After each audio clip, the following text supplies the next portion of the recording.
Uh, oh, hello! It's me, Lollino Damb 64. Don't mind me, I'm just trying to eat this car.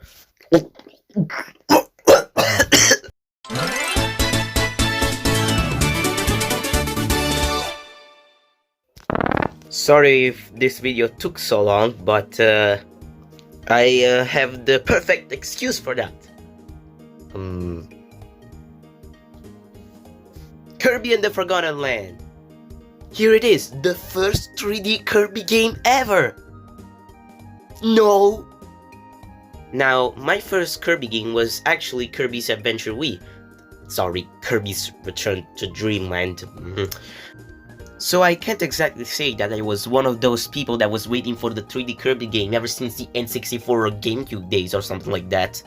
But even after playing Return to Dreamland and playing all of the other Kirby games, I still wonder what a 3D Kirby game could be like. And then Blow Up Blast came out. Okay, fine, that was more of a 3D action puzzle game or something, so that doesn't really count. And actually, a 3D Kirby game was being developed for the GameCube, but it ended up being cancelled, so that's a shame. I guess it's finally time to talk about the actual game. About the car, meh, I won't be able to eat it of course, but at least it's a nice car, you know?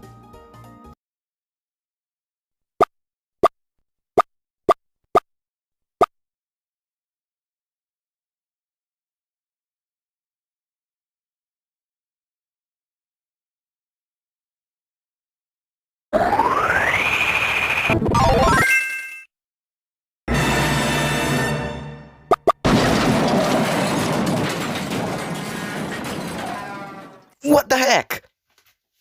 Yo, get back here, you little... The game begins with a peaceful day in Dreamland, and Kirby is just kinda taking a stroll. But a huge portal appears, and it starts to suck everything in! Like Waddle Dees and such, and even Kirby himself. Oh no! Kirby then lands in the, damn it, how are they called? Oh yeah, the Forgotten Lands! And he just kinda starts exploring. For no reason other than the fact that he just wants to understand what the heck is going on. Like every Kirby game ever. And then Kirby encounters this really cute, nice creature called Elflin. I'm sure he's not the bad guy. Listen, okay?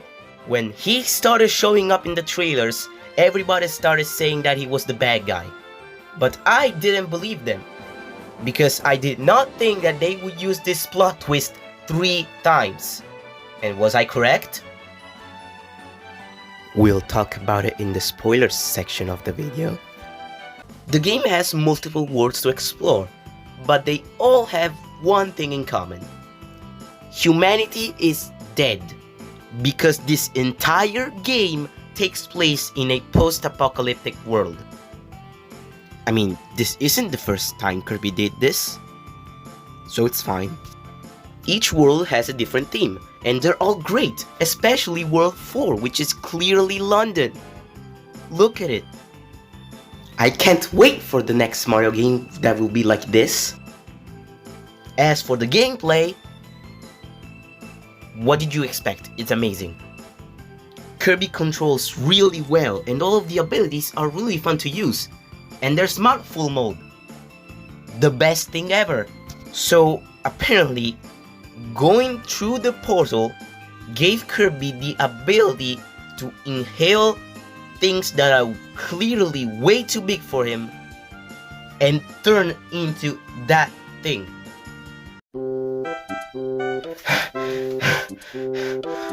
So that's why I couldn't eat the car. Ho-ho! Oh, hi Luigi, have you seen Kirby? He transformed into a car. Hmm? I've been trying to find him, please. He has eyes, he also has a mouth. Oh, yes! Well, actually...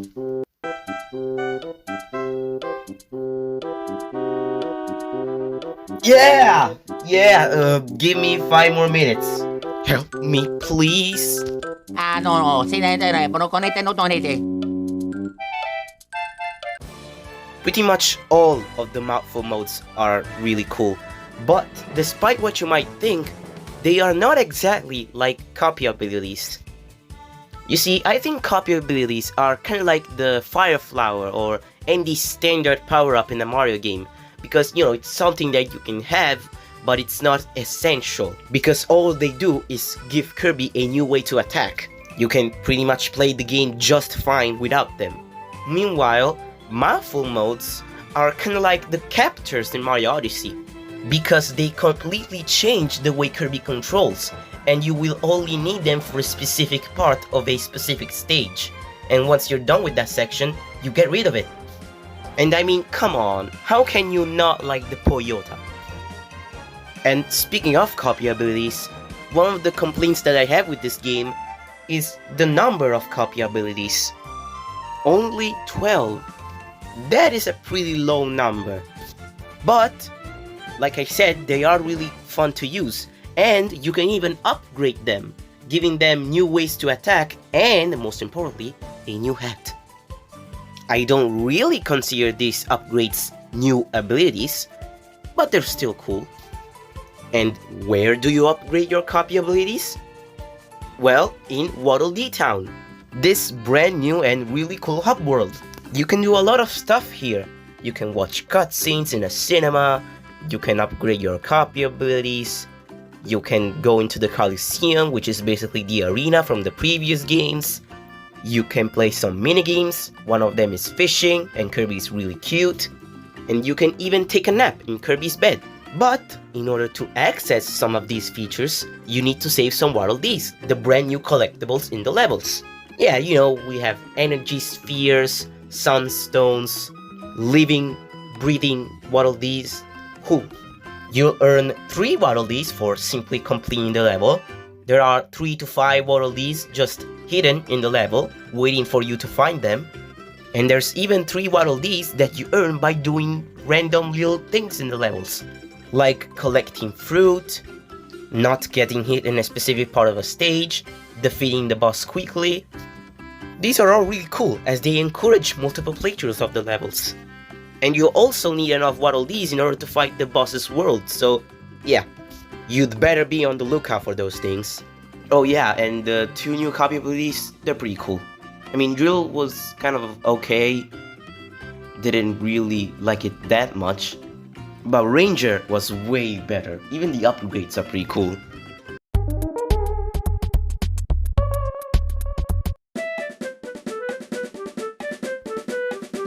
Dang it, where is he? We need to find him! Go, go, go, go!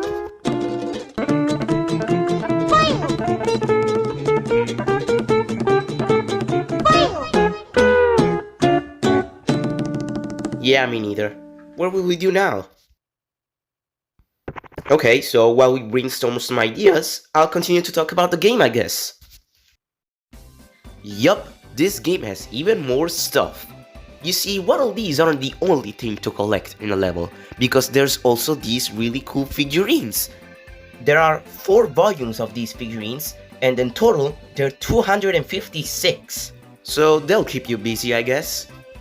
You can either find them in the levels, or you can spend some money in these gacha machines. How clever! You might have also noticed these portals all across the world map.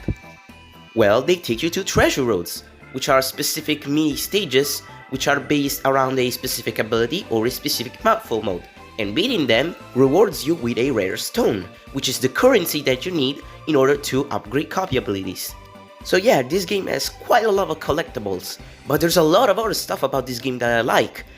The music is really good, especially the final boss theme and the secret final boss theme. I also really like the bosses in general, they're really fun to fight. And my other big complaint with the game, besides there aren't that many copy abilities, is the fact that the game is really short. Okay, it's not super short. It took me about 12 to 13 hours to 100% the game, And while that is an okay length for a Kirby game, I don't know, the game is just so good that I wanted more. Maybe an extra 2 or 3 hours worth of content would have been better. But as it is, it's a good game and I wish there was more. So now I want to talk about the end. What, you got an idea?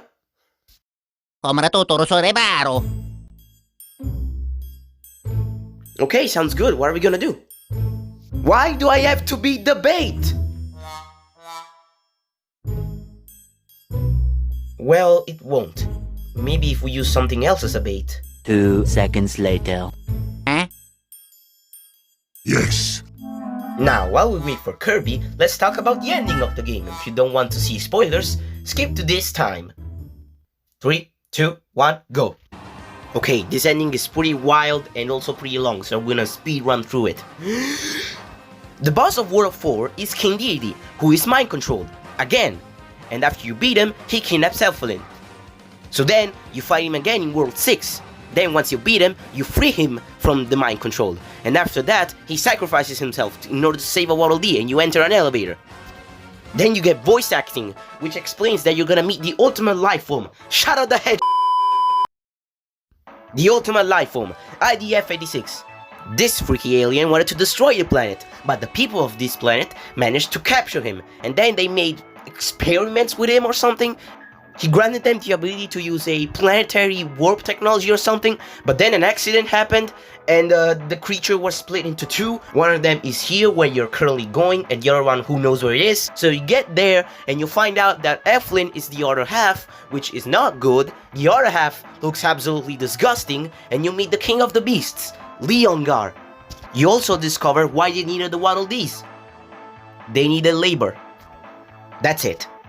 Leongar then explains that he's doing all of this because the people of this planet left a long time ago, leaving the animals over by themselves, and now he wants to use the freaky alien to escape from this land and go somewhere, I don't know. So then he fights Kirby, and of course, he fails. You then rescue Elflin, and the other half of the alien actually breaks free. It starts to eat everything, and then you get a Crash Bandicoot chase sequence, but it's also a boss fight, and it's really creepy. But then, he gets Elflin and turns into the ultimate life form. You fight him, he loses of course. He then wants Popstar to collide with the planet that you're on because it creates a portal. Kirby inhales a truck, you run him over, except it's not done because then in order to close the portal, Elflin sacrifices himself. But then you realize that it's actually fine, because this isn't a modern Paper Mario game, so they won't kill the main companion.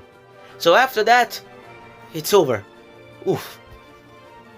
Except we're not done, because then there's the post-game content.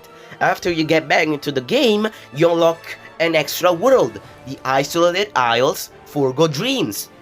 So think about it as the new equivalent of the DDD Tour and the Meta Nightmare Returns from the 3DS games. Instead, this time, you still play as Kirby.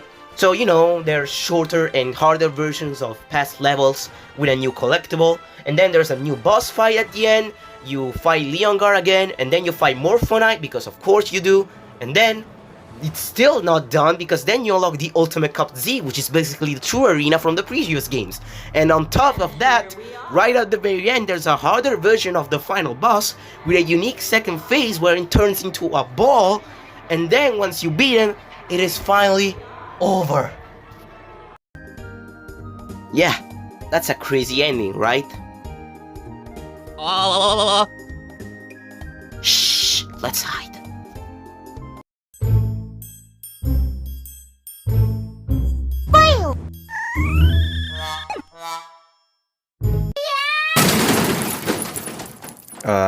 We did it, I guess.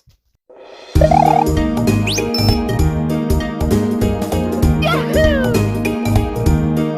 Can I have it?